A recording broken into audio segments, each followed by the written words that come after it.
This is part 2 of the 4.4 notes.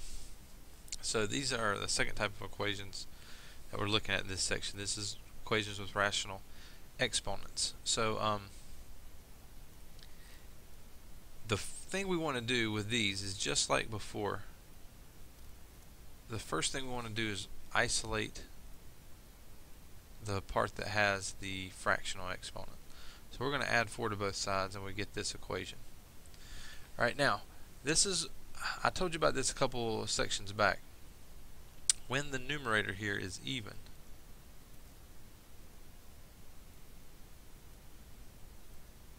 we're going to need the plus and minus on the other side.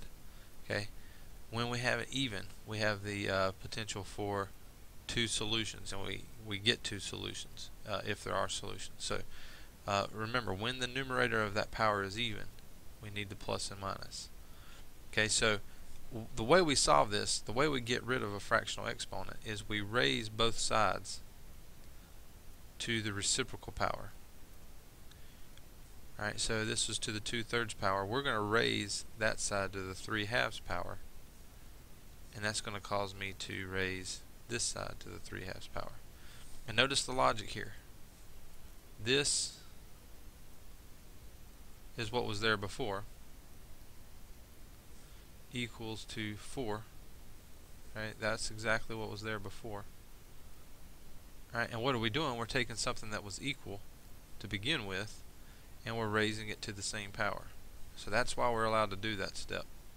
Raise both sides to the 3/2 power. Notice what happens here, because when you raise powers to powers, you multiply the powers. The 3's cancel there, the 2's that are diagonal cancel there, and we're left with just the x minus 3.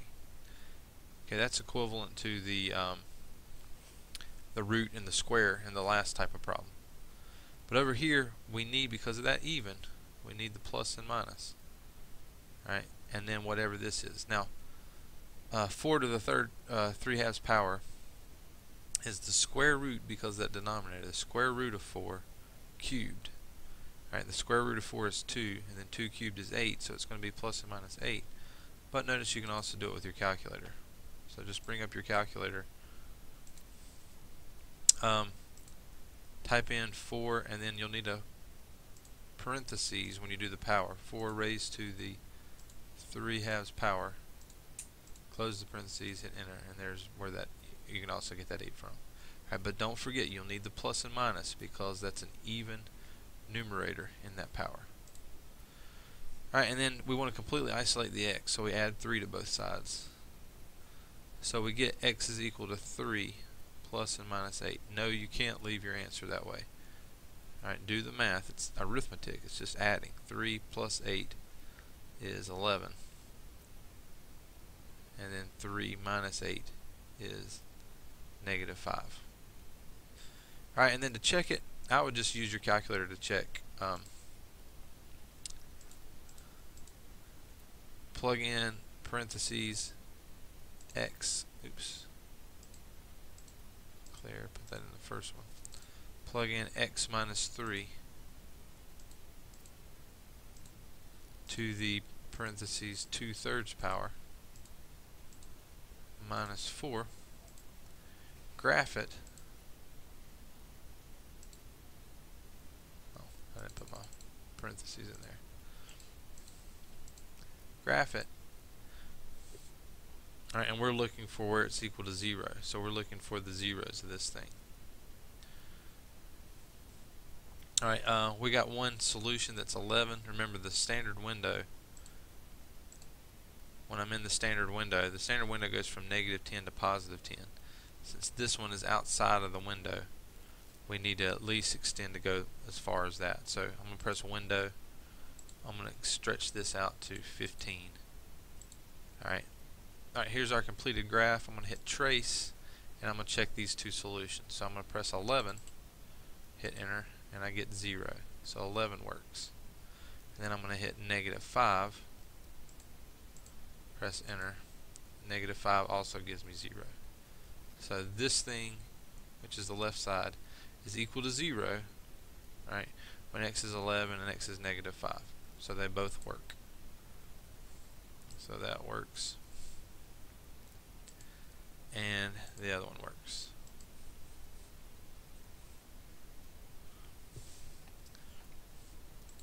Alright, also don't forget to check these. These are like the radical ones, so you need to check them. Just to give you an example of one that has an odd exponent, I just threw this one on here. It's to solve the same way. We want to isolate the x, so this time we're going to use the reciprocal of 3/2, which is 2/3. But because that numerator was odd instead of even this time, when we do the reciprocal power, we don't need a plus and minus on this side.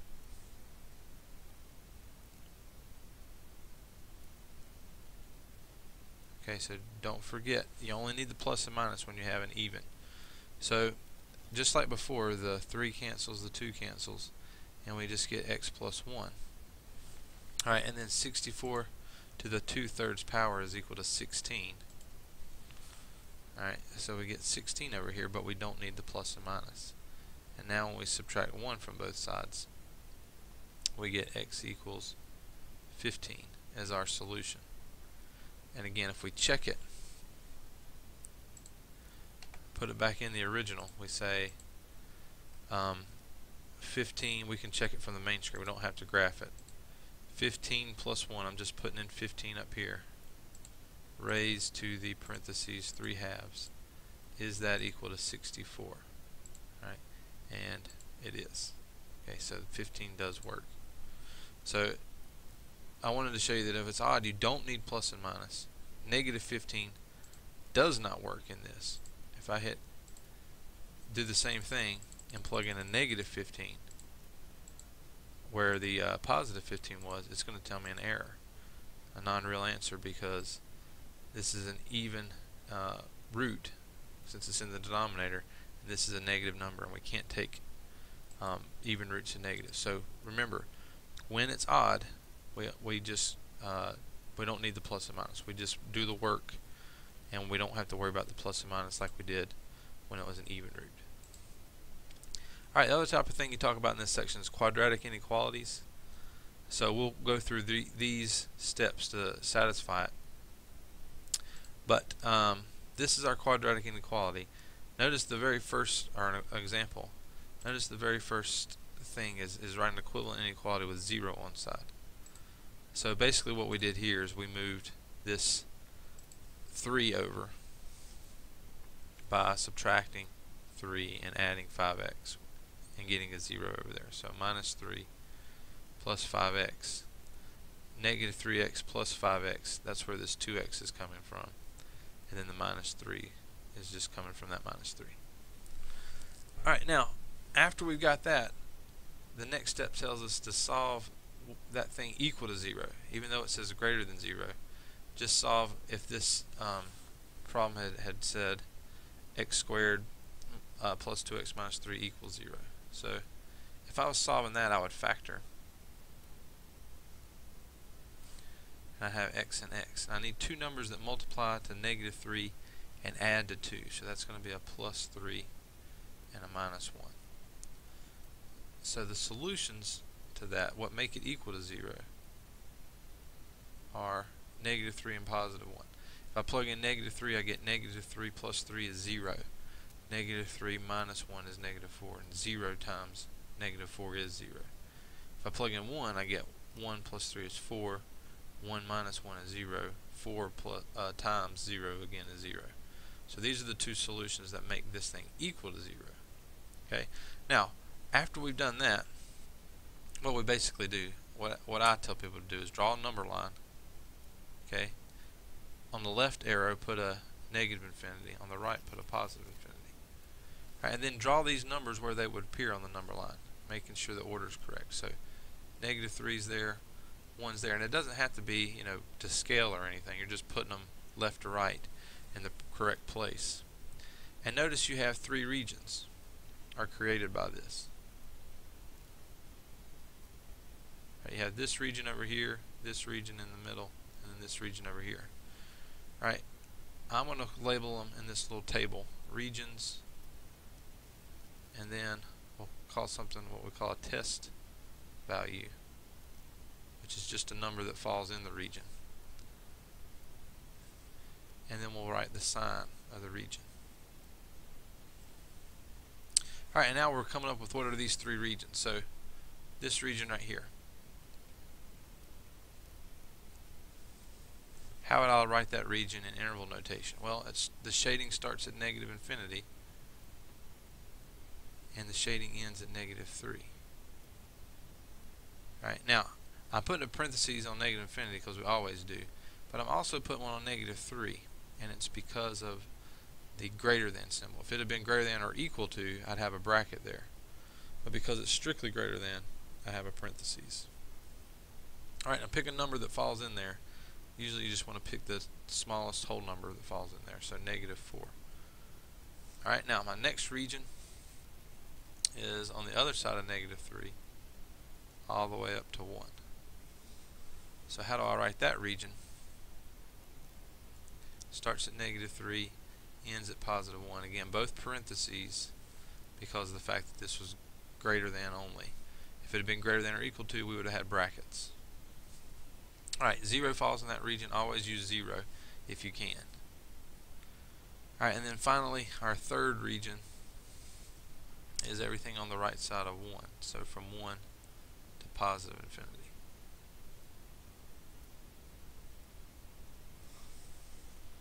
Alright, so we write that parentheses 1 comma infinity parentheses. And then a number that falls in there is 2. Okay? Now, the easiest way to do this is to put that polynomial, that quadratic, to put it in your calculator. And then after you've got it in there, go to your table setup and tell your table to go to ask. Okay? And then when we go to our table, you might have, yours might be blank. Alright, if yours is blank, then you just put in these test values. So we put in negative 4, we put in 0, we put in 2. Okay? Now, notice this is a 5, but the more important thing is the sign. It's a positive 5. This is a negative 3, this is a positive 5. So our signs go plus, minus, plus. So we get a plus here, a minus here, and a plus here. Okay, and it should always do that. It should always alternate. It should either be plus, minus, plus, or negative, negative, positive, negative. Negative, positive, negative. It should alternate as you go through. Now look at what we have. We have greater than 0. What does greater than 0 mean? It means positive.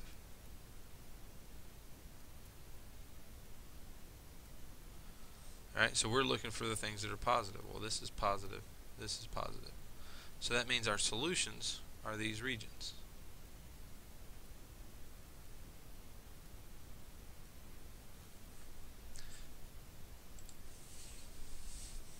So over here I'm going to write solution is the intervals negative infinity to negative 3 union 1 to infinity. That's our answer.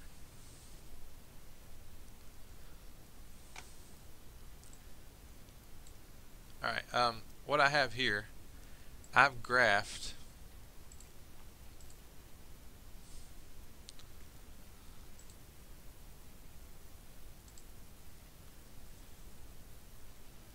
this original inequality. Alright, so I'll show you, I'll put it in there again. This is x squared minus 3x, the left hand side up top, and 3 minus 5x, the right hand side on the bottom. And when I graph it,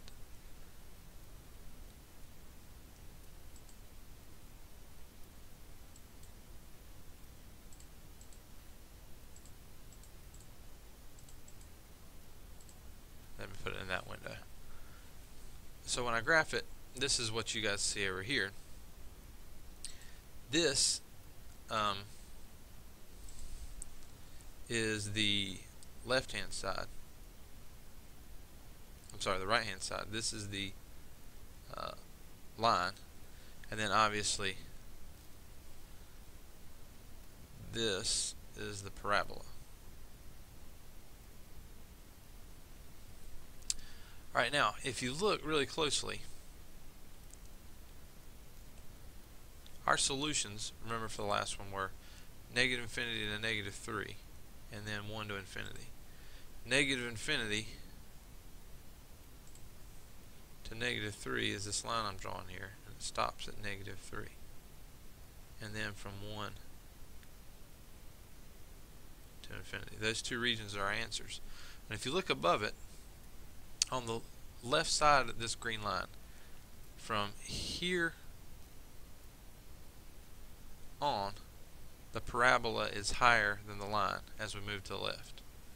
And then from here at 1, where they cross, again from there on, there's green in here, the parabola is again higher than the line. Alright, meaning is if I go from top to bottom, I hit the parabola then the line.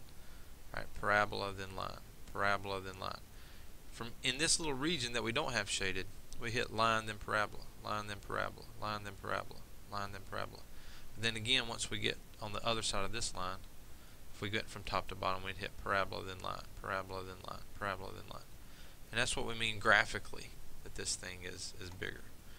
So we can solve these things graphically, depending on what the graph of these things look like. That's what this is saying. F of x greater than 0 means something is above the x-axis. Right? F of x equals 0 means it's on the x-axis. F of x is less than 0 means it's below the x-axis. Alright, now keeping that in mind, this would be a good thing to pause and to write all this stuff down. Right, this is a really useful graphic. This is in your book as well. If you go to your ebook, go to table 4.9, you'll see this same thing. But since you've got this open, it'd be fine to just pause this video and write all these things down, what this is saying. Okay, this is letting you know if your thing crosses, if this is what you're solving, some parabola of this one greater than 0, there's your solutions. Okay, if it's less than 0, there's your solutions. Right? If it opens downward and then you're solving this, there's your solutions. Right? If it never crosses, then these are the cases. You'll either have an all real numbers or no solution. So pause this, write all this down so you'll have it. Alright, and then we can solve this one with a graphical solution. So I've got the left hand side, or the actual function, in my y1. Notice I've had to replace t's with x's because we don't have a t button here. I mean, we do, but it's not in the mode to do it. So it's fine to use x where the t is. And notice that it wants to know during what time interval, so that's t values, will the height of this rocket exceed 320 feet. So I have 320 feet in there as the second equation. So I'm going to go to my window. I'm going to make the y max, let's make it 500, because that wasn't quite high enough when I had it graphed before. And see what we come up with. So I'm going to hit graph. Still don't see quite the max there, but we do see these two intersections. Okay, so I'm going to find those intersections, and this is the first curve, this is the second curve. Okay, first curve, second curve. Now for guess, just do one at a time. I want this one. Alright, so x equals 2. That's, remember, x is t for this one. So 2 seconds. And then the other intersection.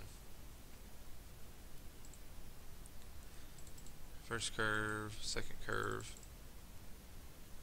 is that one. And then make your way over to the other intersection and tell it to guess from there. Alright, you got to make sure that you specify since there's two intersections. Alright, this one's 10. Alright, so the answer here is between 2 seconds and 10 seconds. The height is greater than the 320 feet. Alright, again, I know that because it's above in that region. Alright, this is the path of that object. It's above 320 in that region.